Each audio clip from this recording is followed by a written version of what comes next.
Mère célibataire avec un bébé, mais elle a été approchée par un milliardaire. Mais la mère de l'homme riche ne la regarde même pas de haut. Elle l'a même traitée de meurtrière de son mari sur le champ. Une veuve avec un bébé. Sarah s'est enfuie en colère. Tom l'a immédiatement poursuivi. Il s'est excusé pour le comportement de sa mère. Mais Sarah a dit que nous n'étions pas encore ensemble. Ta mère m'a humilié de la sorte. Je ne peux pas imaginer ce que serait la vie si nous étions ensemble. Avec la femme que j'aime d'un côté, de l'autre côté, la mère qui l'a élevée. Tom ne savait pas quoi faire. Il devait retrouver sa mère. Essayer de la faire changer d'avis sur Sarah. Mais sa mère, têtue, a toujours cru que plus une femme est belle, plus elle n'est pas fiable. Sans parler d'une veuve avec un enfant. Ils se sont disputés à ce sujet. Dans les jours qui ont suivi, la relation entre Tom et Sarah est au point mort. Sarah a été dévastée par les commentaires de Madame Tom. Maintenant, elle tourne le dos à Tom. Ce dernier savait ce que Sarah ressentait. Ils n'ont plus aucun contact. Si ce n'est au travail, David, son meilleur ami, voit que Tom est déprimé. Il lui propose donc de sortir pour faire une pause. Sur le yacht, Tom s'épanche sur ses problèmes. Lorsque David l'a entendu, il a dit « Si tu n'es pas capable de gérer ça, comment veux-tu que Sarah te fasse confiance ?» Puis, en plaisantant à moitié, il a dit « Mais c'est mieux si tu abandonnes. Ainsi, je pourrais m'occuper d'elle en premier. » Les mots de David, c'est ce qui a redonné du courage à Tom. Il a envoyé un SMS à Sarah et lui a demandé si on pouvait parler au téléphone. Puis il a regardé son téléphone nerveusement. Sarah allait dire non, mais elle s'est ravisée,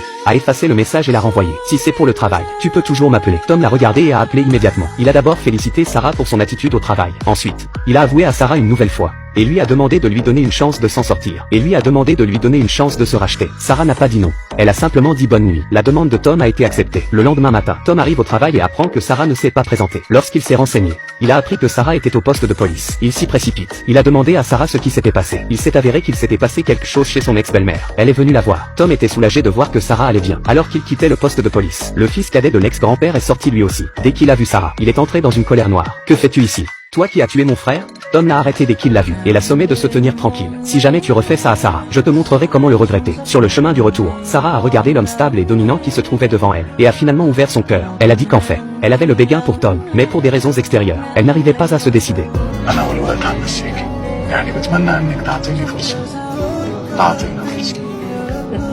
Tom a également invité Sarah à dîner. Cette fois, Sarah n'a pas dit non et a accepté. Mais ce à quoi elle ne s'attendait pas, c'est que le dîner était un mensonge. La demande en mariage était la vraie.